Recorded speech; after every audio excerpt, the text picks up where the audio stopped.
The edge of human space was quiet, too quiet. The stars seemed dimmer out here, as if the universe itself had forgotten about this faraway corner.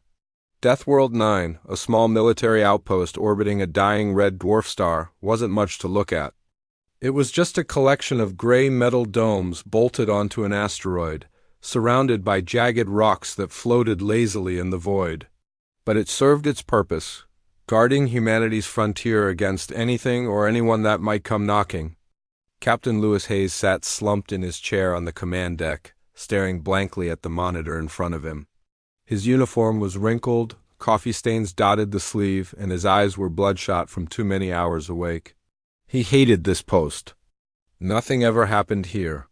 Just endless scans of empty space, waiting for something that probably wouldn't show up in his lifetime. Still, orders were orders, and Lewis took pride in doing his job, even when it felt pointless. The silence was broken by a sharp beep from one of the consoles. Lieutenant Karen Blake, a young communications officer with curly brown hair tied back into a tight ponytail, glanced at her screen. Her fingers flew over the keyboard as she tried to make sense of what she was seeing. "Sir," she said hesitantly, "we're picking up a signal." Lewis didn't move right away. Signals weren't uncommon. Stray transmissions from distant colonies, automated distress calls from derelict ships, or even natural phenomena could trigger alerts. Most of them turned out to be harmless static. "What kind of signal?" he asked, leaning forward slightly. "It's strange," Karen replied, frowning. "It's not encrypted, but it's repeating, over and over again. And it's coming from way beyond our map systems." That got Lewis's attention. Beyond mapped systems meant deep space, the uncharted regions where no human ship dared to venture. Few things could survive out there, let alone send a message. He stood up and walked over to Karen's station, peering at the data scrolling across her screen. The signal was weak, distorted by distance and interference, but it was definitely artificial. Someone or something had sent it intentionally. "Can we clean it up?" Lewis asked. Karen nodded and adjusted the settings. Slowly, fragments of the transmission began to emerge. At first it sounded like gibberish, a mix of clicks, whistles, and tones, but then came words. Broken, fragmented, but unmistakably desperate. "Help, they're coming. Too late." The voice cut off abruptly, only to start again moments later. "Help, they're coming. Too late." Lewis straightened, his jaw tightening. Whatever was sending this message was scared, really scared. And they weren't alone. "Run a full analysis," he ordered. "I want to know where this is coming from and who's behind it." Karen nodded and got to work while Lewis turned to the rest of the crew. They were all watching him now, their faces tense. Everyone knew how rare it was to receive a signal like this. Out here, in the middle of nowhere, any communication was worth investigating. Minutes ticked by as the computers processed the data. Finally, Karen spoke up again. "Sir, I've triangulated the source. It's coming from coordinates 357 Delta 9. That's deep inside uncharted territory. How far?" Lewis asked. "At least 3 weeks' travel at maximum warp," Karen replied. "But there's more. Look at this." She pointed to another section of her screen. A faint blip appeared, moving slowly across the display. "There's something else out there. Something big. Whatever sent the signal isn't traveling alone." Lewis frowned. This was getting worse by the second. If the sender was being pursued or hunted, it meant trouble, big trouble. And if whoever or whatever was chasing them decided to head toward human space, it could spell disaster. "Send a priority alert to Fleet Command," Lewis instructed. "Tell them we've intercepted a distress signal from unknown origin, possibly under attack. Request immediate instructions." While Karen relayed the message, Lewis paced back and forth across the command deck. His mind raced with possibilities. Who could have sent the signal? Was it an alien civilization calling for help? Or was it a trap designed to lure unsuspecting ships into danger? Either way, ignoring it wasn't an option. Not when it came from so far out. Not when it sounded so urgent. Hours passed before a response arrived from Fleet Command. When it did, it was brief and to the point. "Investigate further. Await reinforcements." Reinforcements, great, Lewis sighed. Reinforcements meant waiting, and waiting meant wasting time. Time the sender of the signal might not have. Still, orders were orders. For now, all they could do was gather more information. Over the next few days, the crew worked tirelessly to analyze the signal. Ryan Coulson, a young ensign with a knack for decoding alien languages, spent hours poring over the fragments of speech. He managed to piece together a rough translation, though it left more questions than answers. They keep saying help, Ryan explained during a briefing, and something about they're coming. Whoever sent this knows they're in serious trouble. But there's no mention of who or what is coming after them. What about the big thing moving near the signal? Lewis asked. Any idea what that is? Ryan shook his head. Nothing concrete. Whatever it is, it doesn't match any known profiles in our database. Could be a ship, could be something else entirely. Lewis rubbed his temples. This whole situation was giving him a headache. There were too many unknowns, too many variables. And yet, one thing was clear: they couldn't sit idly by and wait for reinforcements. If the sender of the signal was truly in danger, every second counted. By the end of the week, the crew had pinpointed the exact location of the signal's origin. It was coming from a cluster of asteroids drifting aimlessly through the void. No planets, no moons, just rocks and dust. Hardly the kind of place you'd expect to find intelligent life. We should send a probe, Karen suggested. Just to check it out before we commit any ships. No, Lewis said firmly. We don't have time for that. Prep a shuttle, we're going in. The decision surprised everyone, including himself. Sending a shuttle into uncharted territory was risky, especially with so little information. But Lewis couldn't shake the feeling that they were running out of time. The signal was growing weaker by the day, as if the sender was losing strength or hope. The next morning, Lewis led a small team aboard the shuttle. Alongside him were Karen, Ryan, and 2 security officers armed with plasma rifles. The ride was tense, each member of the team lost in their own thoughts. What would they find out there? Would they even make it back? As they approached the asteroid field, the shuttle's sensors picked up movement. At first, it was subtle, a flicker of light here, a shadow there. Then suddenly the entire area lit up with activity. Ships, dozens of them, emerged from behind the larger asteroids. Alien ships. They're hailing us, Karen exclaimed, her voice trembling with excitement and fear. Put them on screen. Lewis ordered. An image appeared on the main monitor. It was grainy and distorted, but the figure speaking was unmistakably alien. Tall, thin, with elongated limbs and glowing blue eyes, it looked both beautiful and terrifying. Its mouth moved, producing sounds that the translator struggled to interpret. Please, the creature said haltingly, using broken English. You must help us. Before Lewis could respond, alarms blared throughout the shuttle. The sensors detected another presence, a massive object emerging from the darkness beyond the asteroid field. It was huge, easily dwarfing the alien ships, and completely featureless except for a faint pulsating glow emanating from its surface. What the hell is that? One of the security officers whispered. I don't know, Lewis muttered, his voice low. But I think we just found out why they're screaming for help. The alien on the screen turned pale if such a thing was possible and gestured wildly. Run, you must run. Too late. The massive object surged forward, engulfing everything in its path. The alien ships scattered, firing weapons that seemed useless against the behemoth. Within seconds, several vessels were crushed, reduced to nothing more than debris. Lewis clenched his fists. They had come to investigate, but now they were caught.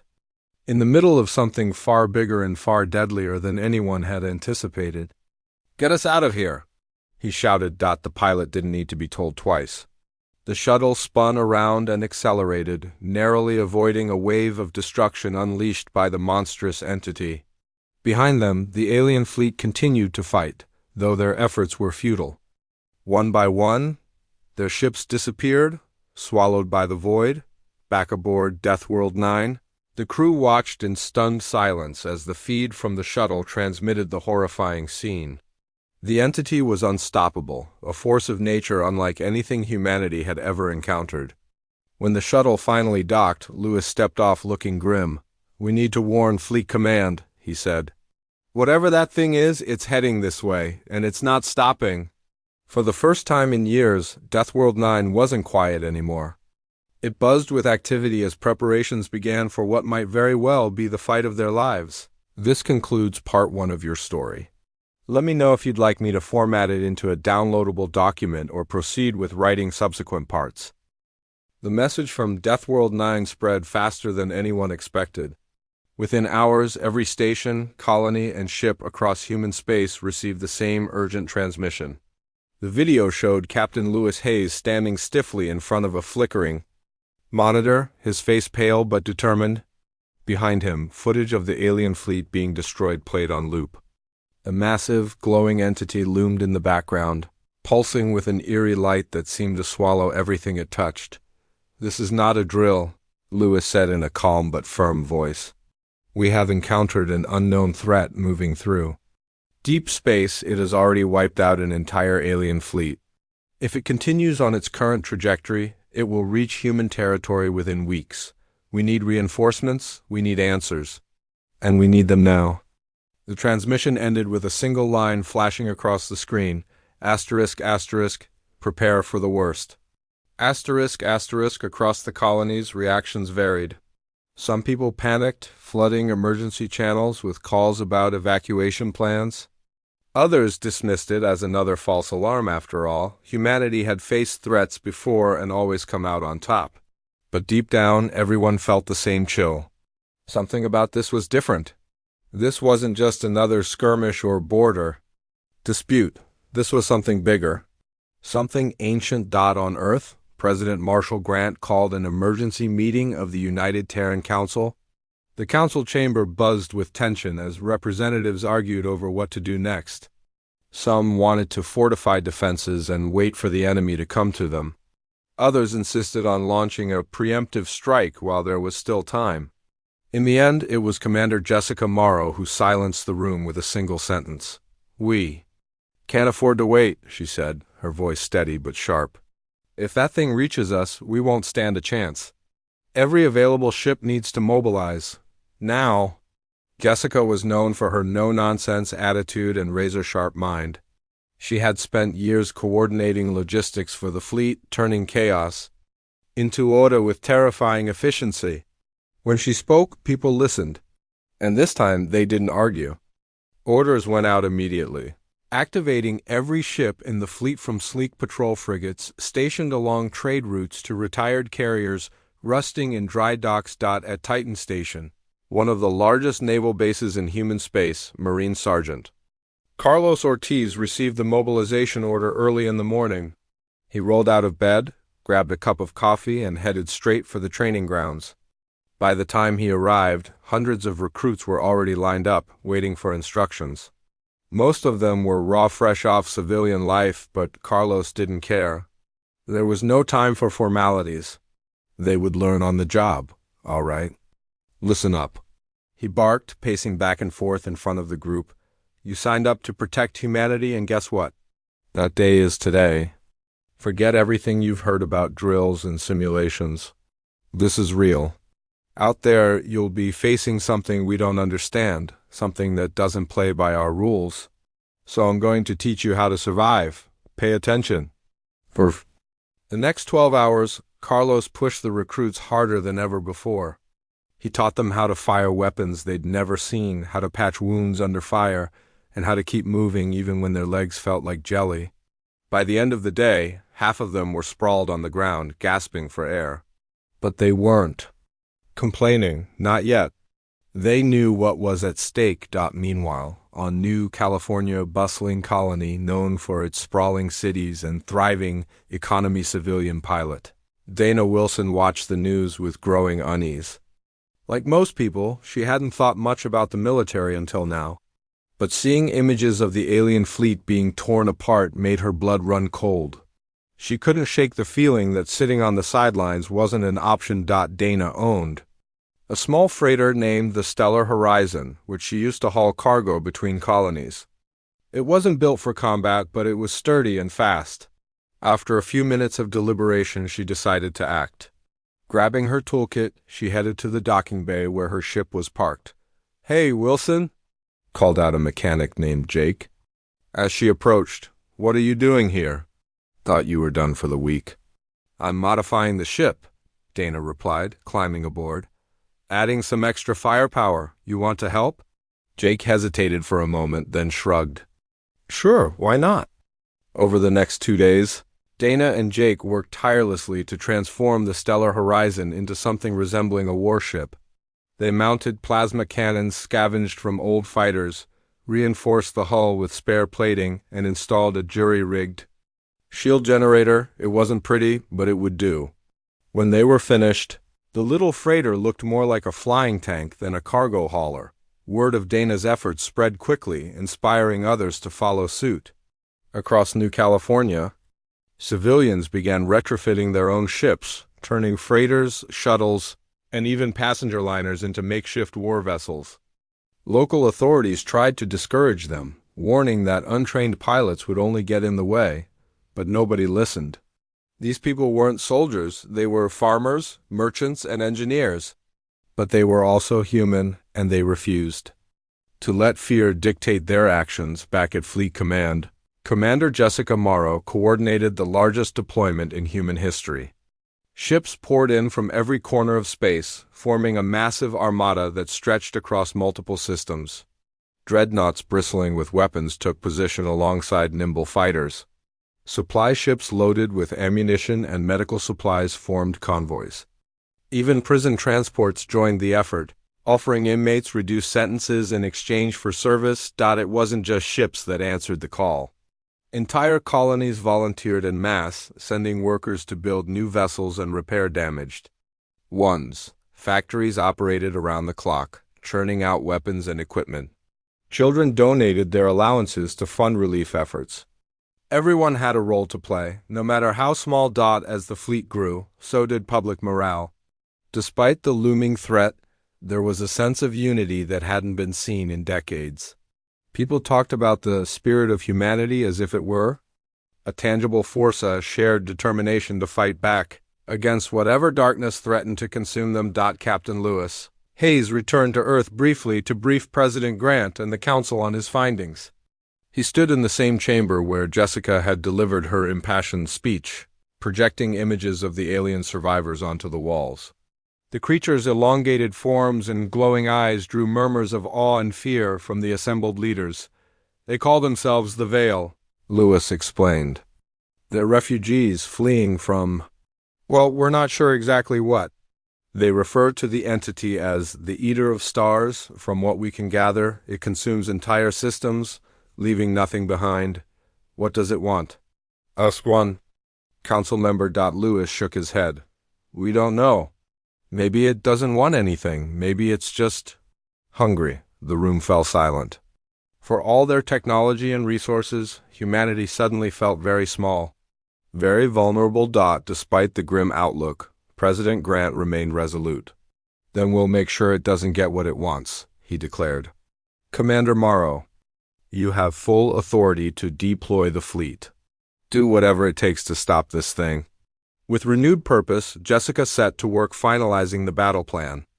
The fleet would form a defensive line at the edge of human space, creating a barrier between the Eater of Stars and the colonies. If it broke through, humanity would fall back to secondary positions, regrouping and counterattacking as needed.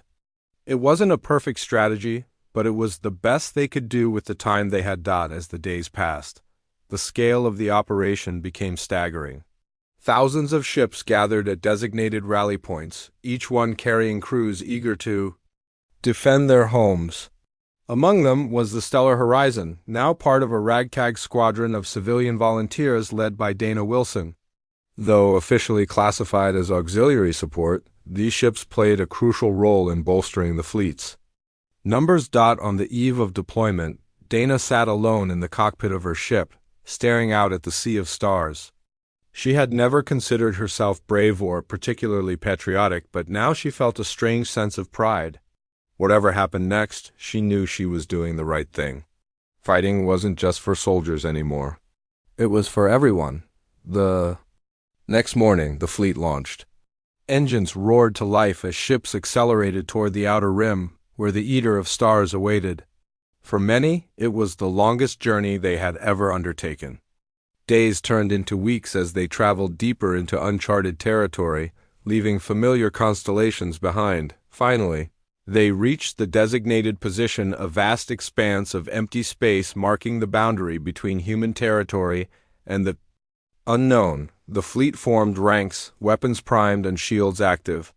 Crews manned their stations, hearts pounding with anticipation. No one spoke. There was nothing left to say. Then, without warning, sensors detected movement. A shadow appeared on the horizon, growing larger with each passing second. It was here. The Eater of Stars emerged from the void, its massive form blotting out the stars behind it. Up close, it was even more terrifying than the recordings suggested. Its surface shimmered like liquid darkness, shifting and writhing as if alive. Strange tendrils extended outward, probing the surrounding space. It didn't. The battle began with a deafening roar as the first wave of human ships opened fire. Plasma bolts streaked across the void, striking the Eater of Stars with explosive force. But instead of slowing down, the entity seemed to absorb the energy, its surface glowing brighter with each hit. The tendrils extending from its body lashed out like whips, tearing through hulls and sending ships spiraling into chaos. On board the ISS Atlanta, Captain Lewis Hayes watched the carnage unfold on the main monitor. His knuckles turned white as he gripped the edge of his command chair. "Report?" he barked. "Shields holding at 70%, replied Lieutenant Karen Blake, her voice trembling but steady. "But we're losing fighters fast. That thing, it doesn't even seem phased." Lewis clenched his jaw.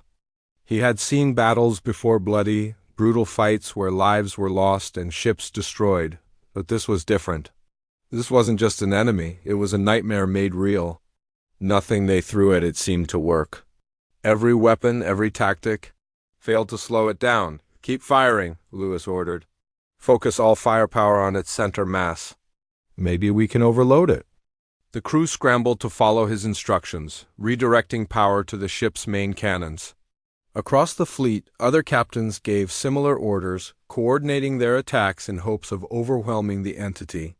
For a brief moment, it looked like they might succeed. The Eater of Stars hesitated, its movements faltering as beams of concentrated energy struck its core.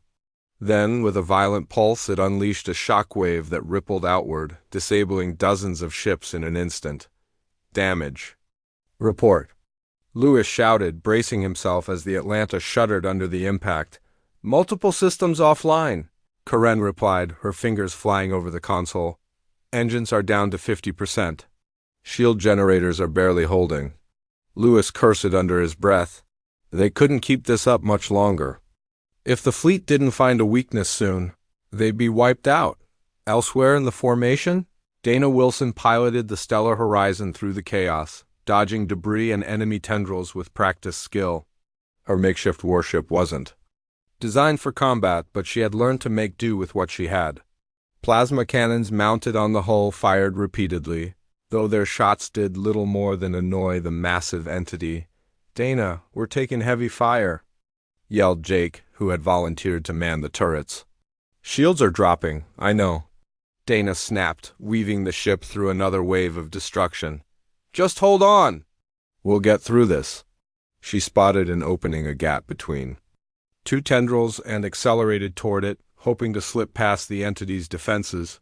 The maneuver worked, but not without cost. A stray bolt clipped the ship's rear, sending sparks flying across the cockpit. Alarms blared as smoke filled the air. "Jake, status!" Dana called out, coughing. "We lost one of the cannons," Jake replied, his voice strained. "But we're still alive, for now." Dana gritted her teeth.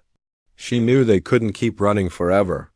Sooner or later, they'd have to face the entity head-on or die trying. Back at Fleet Command, Commander Jessica Morrow monitored the battle from a secure bunker on Earth. Holographic displays showed the positions of every ship in the fleet, along with real-time updates on casualties and damage. The numbers were grim. Hundreds of vessels had already been destroyed, and thousands of lives lost. But despite the mounting losses, the humans refused to give up. "They're holding their ground," murmured an aide standing beside Jessica. "Against something like that. How are they still fighting?" Jessica didn't answer right away. She stared at the display, watching as ships regrouped and launched counterattacks, only to be pushed back again. It wasn't strategy keeping them alive, it was sheer determination. Humanity wasn't known for giving up, no matter the odds. "We need a new plan," Jessica said finally. "Something unconventional? Something unexpected?" Her mind raced as she considered their options. Traditional weapons weren't working, shields were failing. Even the largest dreadnoughts struggled to withstand the entity's attacks. What else could they try? Then it hit her. "Get me Captain Hayes," she ordered, "and send a message to every ship in the fleet. Tell them to prepare for a coordinated EMP strike." Moments later, Lewis's face appeared on the screen. "Commander." "Morrow," he greeted, his tone formal but urgent. "What's the order?" "We're going to hit it with everything we've got," Jessica explained. "An EMP burst. All ships will fire simultaneously, targeting its core. If we can disrupt its systems, even for a second, we might buy ourselves enough time to figure out a way to stop it." Lewis nodded, understanding immediately. "Understood. I'll relay the instructions." As the message spread throughout the fleet, crews scrambled to recalibrate their weapons. EMPs weren't typically used in space combat. They were designed to disable electronics, not destroy physical targets, but desperate times called for desperate measures. If this worked, it could turn the tide of the battle. If it didn't, well, they were already out of options. Minutes ticked by as the fleet repositioned itself, forming a tight circle around the Eater of Stars. Weapons charged, energy crackling in the air. Tension hung thick as everyone waited for the signal. Finally, Jessica gave the order. "Fire!" A blinding flash illuminated the void as hundreds of ships unleashed their MP bursts simultaneously. The combined energy surged toward the entity, engulfing it in a storm of electromagnetic radiation. For a moment, nothing happened. Then, slowly, the Eater of Stars began to falter. Its tendrils retracted, its movements sluggish. The glow dimmed, replaced by a faint flickering light. "It's working!" Someone shouted over the comms. "Don't celebrate yet," Lewis warned. "Keep firing, don't let up." The fleet obeyed, pouring everything they had into the attack. Cannons roared, missiles streaked, and lasers cut through the darkness. The Eater of Stars convulsed, its form destabilizing as if it were unraveling. From within, pieces broke off, dissolving into nothingness. For the first time since the battle began, hope sparked among the humans, but the victory was short-lived. With a final, ear-splitting screech, the entity exploded, releasing a wave of energy that knocked out every ship in range. Lights flickered, engines sputtered, and communications went silent.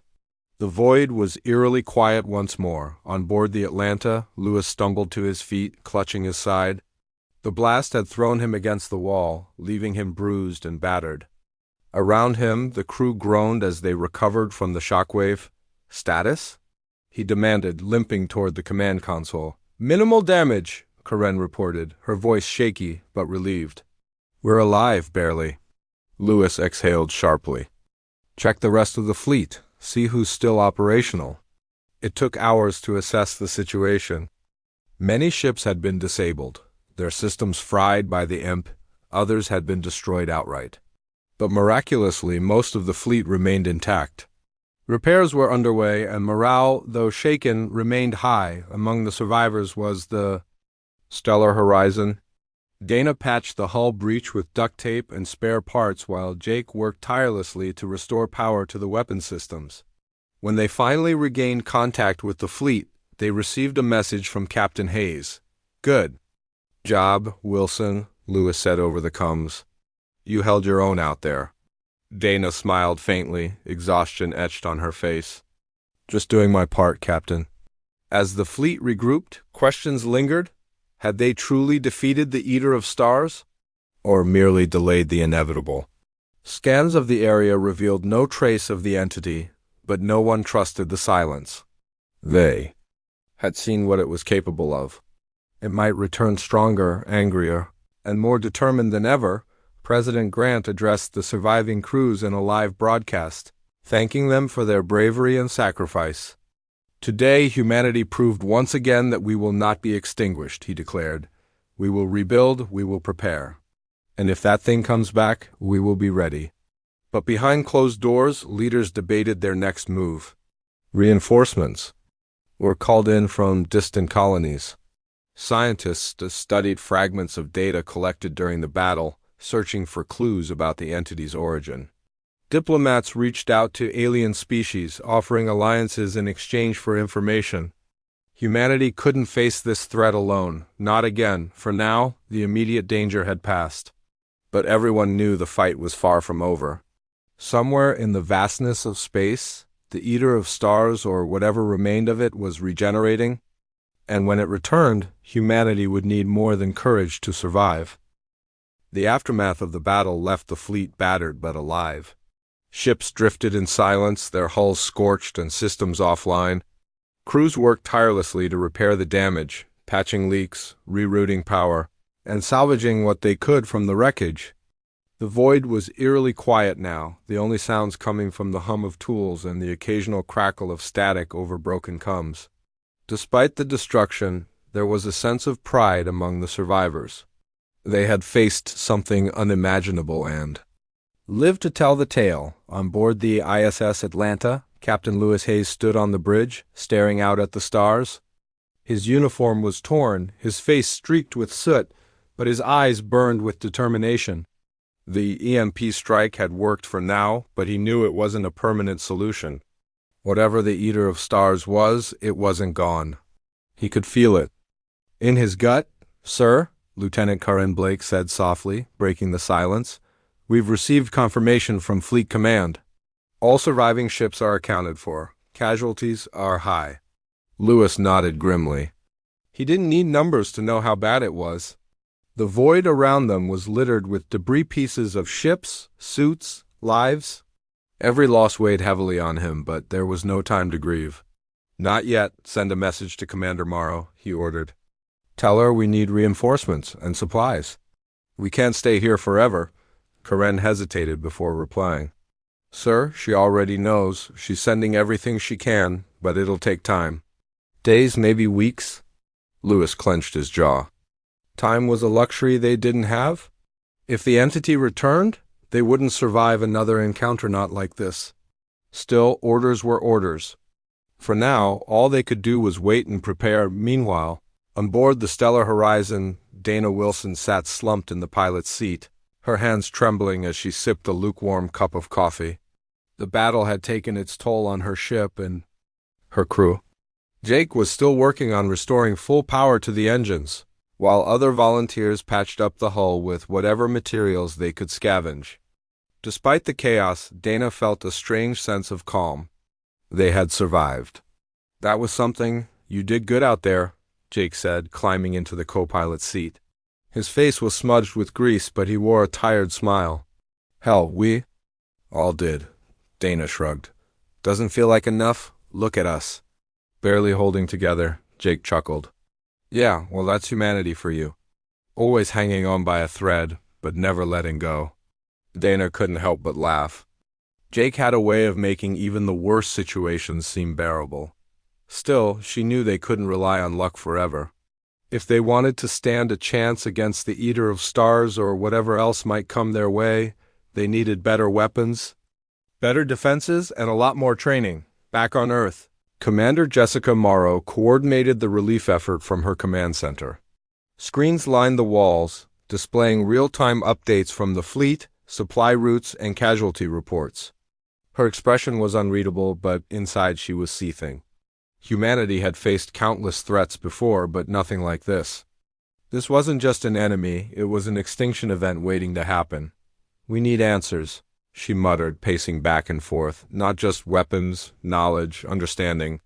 Her aide, a young officer named Emily Carter, stepped forward. "Commander, the Vale refugees, they're still alive. Maybe they can help. They've seen this thing before." Jessica stopped mid-step. The Vale, she had almost forgotten about them. When the fleet had first encountered the alien survivors, they had been too focused on survival to ask questions. Now, with the immediate threat neutralized, it was time to learn everything they could. "Get me Captain Hayes," Jessica ordered, "and arrange a meeting with the Vale representatives. I want to know everything they know about the Eater of Stars." Hours later, Lewis found himself sitting across from one of the Vale survivors aboard the Atlanta. The creature's elongated form shimmered faintly under the ship's artificial lights, its glowing blue eyes fixed on him with an intensity that made his skin crawl. Communication was slow and awkward, relying on a combination of broken English and hand gestures, but Lewis didn't care. He needed answers. "What is it?" Lewis asked, pointing to a holographic image of the Eater of Stars displayed on the table between them. "Where does it come from?" The Vale representative hesitated, its thin limbs twitching nervously. "It has no name," it said haltingly. "Only hunger. It consumes everything, stars, planets, life." "Why?" Lewis pressed. "What does it want?" The Vale shook its head o'er what passed for a head. "No want, only exist. Feed." "Grow," Lewis frowned. That wasn't much to go on, but it confirmed his worst fears. The entity wasn't driven by logic or purpose. It was pure instinct, a force of nature that couldn't be reasoned with or bargained with. "Can it be stopped?" he asked Dot again. The Vale hesitated. "Maybe if destroy core, but risk great. Many die?" Lewis leaned back in his chair, digesting the information. Destroying the core sounded simple enough, but getting close enough to do it would be nearly impossible. Still, it was a lead. A slim one, but better than nothing. He relayed the conversation to Jessica, who immediately began devising a plan. "If the core is its weak point, we need to hit it hard and fast," she said. "We'll assemble a strike team, small, agile, and equipped with experimental weapons. If anyone can get close enough to plant explosives, it's them." Lewis volunteered to lead the mission, but Jessica refused. "You're needed on the front lines," she said firmly. "Besides, we have someone better suited for this kind of operation." That someone turned out to be Dana Wilson. When Jessica contacted her via comms, Dana was skeptical at first. "Me? Why me?" "Because you're resourceful," Jessica replied. "You've proven you can think on your feet and adapt to impossible situations. This mission requires someone who can improvise." Dana glanced at Jake, who gave her an encouraging nod. "All right," she said finally, "I'm in." Over the next few days, Dana and a small team of volunteers prepared for the mission. Their goal was simple: infiltrate the Eater of Stars core and plant explosives powerful enough to destroy it. The catch? No one knew exactly where the core was located or if they'd even survive long enough to reach it. Scientists worked around the clock to develop new weapons capable of penetrating the entity's defenses. Engineers modified the Stellar Horizon and several other ships to serve as stealth transports, equipped with cloaking devices and advanced sensors. Meanwhile, Dana trained relentlessly, learning how to use the experimental gear and memorizing every scrap of intel they had on the entity. Finally, the day of the mission arrived. The strike team gathered in the docking bay, checking their equipment one last time. Dana stood at the center, addressing the group. "This isn't going to be easy," she said, her voice steady despite the nerves bubbling beneath the surface. "But we've faced worse. Stick together, follow the plan, and trust each other. We'll get through this." With that, they boarded their ships and launched into the void. The journey was tense, every sensor scanning for signs of the entity. Hours passed with no contact, leaving the team on edge. Had it disappeared completely? Or was it lying in wait, ready to strike? Then suddenly the scanners picked up movement. Faint ripple in the fabric of space. It was subtle, almost imperceptible, but unmistakably there. The Eater of Stars had returned. "Hold position," Dana ordered, bringing the stellar horizon to a stop. "Activate cloaking devices. Let's see what we're dealing with." The entity emerged slowly, its massive form blotting out the stars. Behind it, unlike before, it seemed quieter, more subdued, but no less dangerous. Its tendrils twitched lazily as if testing the air. Dana held her breath, praying the cloaking technology would hold. When the coast was clear, the team moved in, weaving through the tendrils toward the heart of the entity. The closer they got, the darker it became, until the only light came from the faint glow of their instruments. Finally, they reached the core, pulsating mass of energy surrounded by layers of shifting matter. "This is it," Dana whispered, her voice barely audible over the coms. "Plant the charges and get out, fast." The team split up, each member tasked with placing explosives at key points around the core. Dana took the most dangerous spot, navigating a narrow passage filled with volatile energy fields. Every step felt like walking on a knife's edge, but she pushed forward. Focusing on the mission dot as the last charge was planted, the entity reacted violently. Its tendrils lashed out, tearing through the cloaked ships and scattering the team.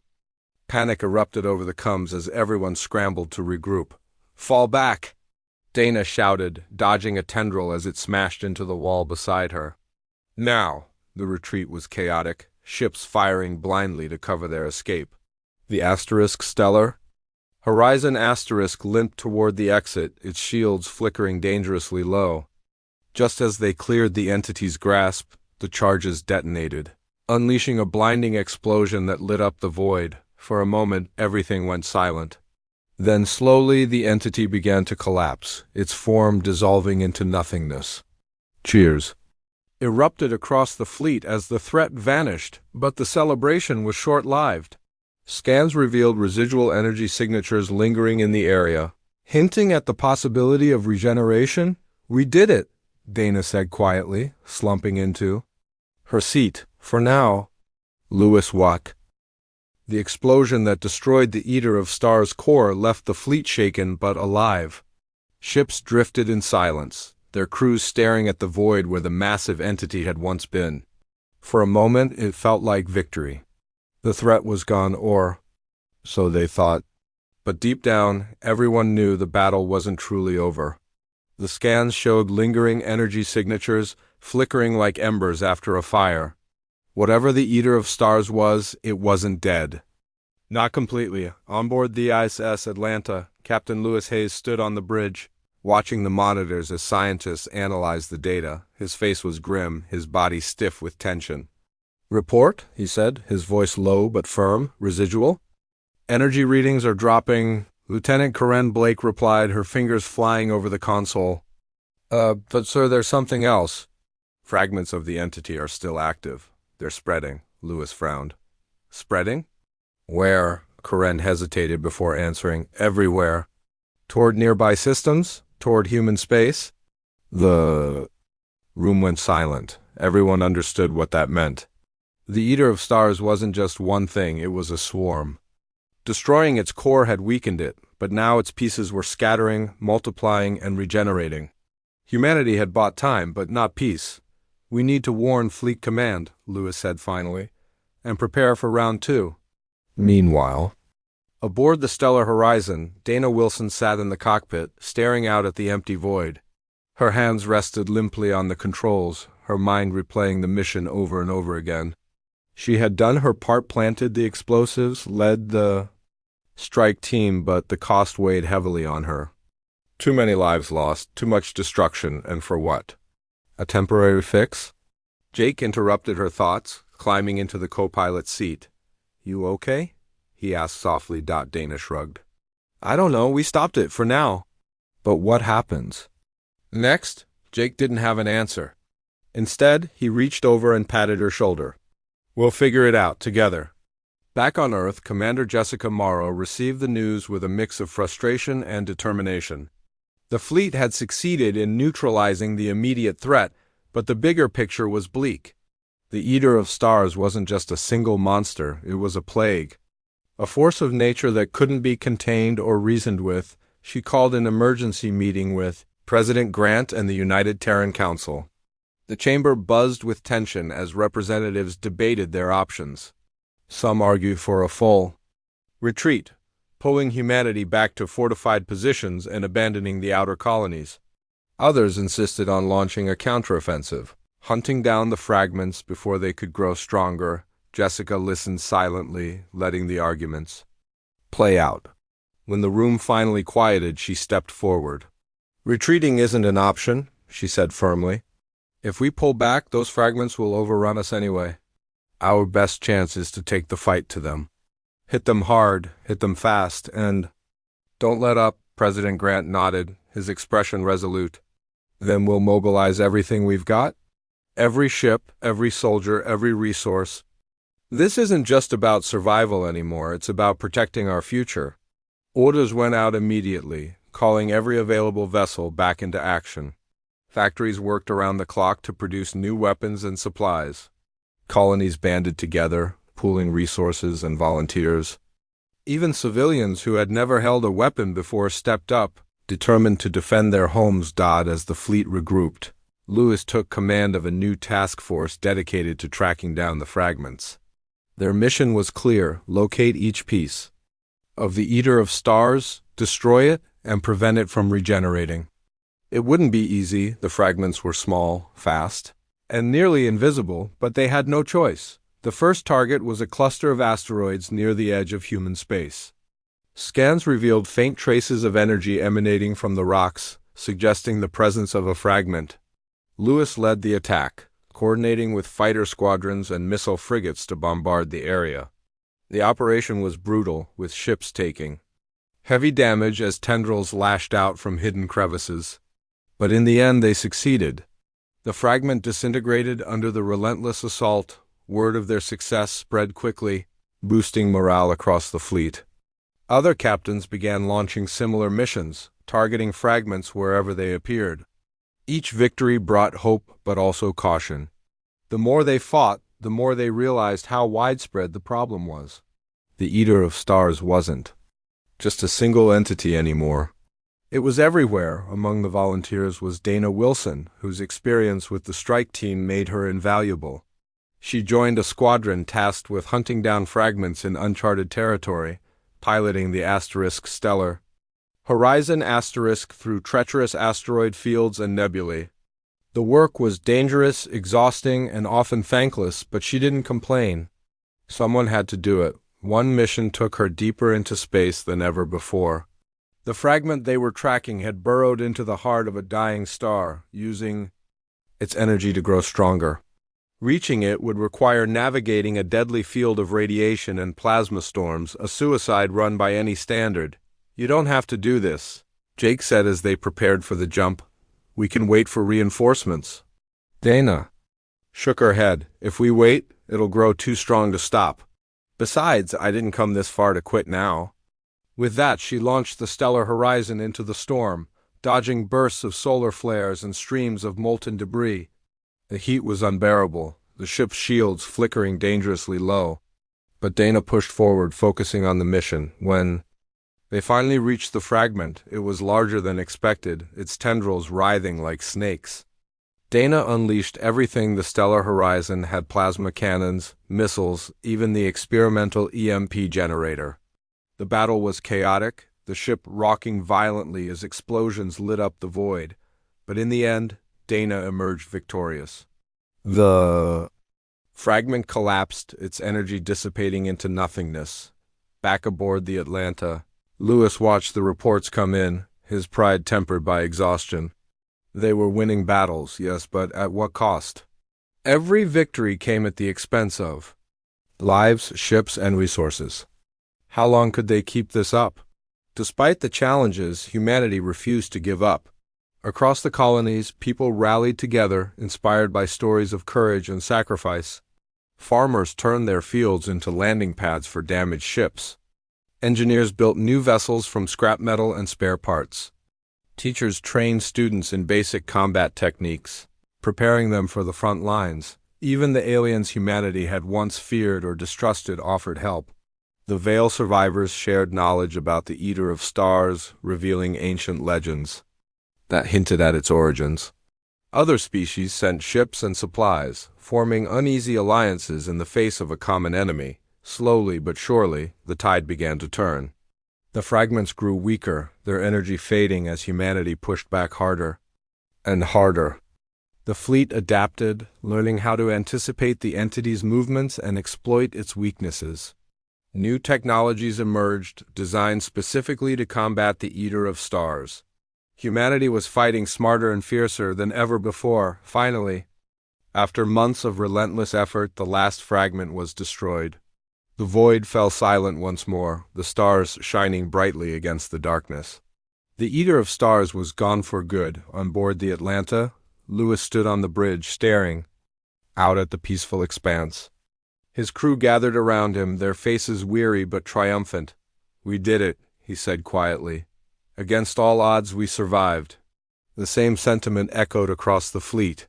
Cheers erupted on ships and stations, celebrations breaking out as people embraced one another. Humanity had faced extinction and won, but amidst the joy, there was also reflection. The battle had changed everyone who fought in it. They had seen the worst of the universe and the best of themselves. They had learned that survival wasn't just about strength or weapons. It was about unity, determination, hope. As the fleet returned home, President Grant addressed the survivors in a live broadcast. "Today we stand together, not just as humans, but as defenders of life itself," he declared. "We have proven that no matter how dark the night, we will always find a way to bring the dawn." The words resonated deeply, reminding everyone of what they had fought for. The galaxy was vast and unpredictable, filled with dangers beyond imagination. But humanity had faced the greatest threat of all and emerged stronger. For now, the stars were safe, and as long as humanity remained united, they always would be.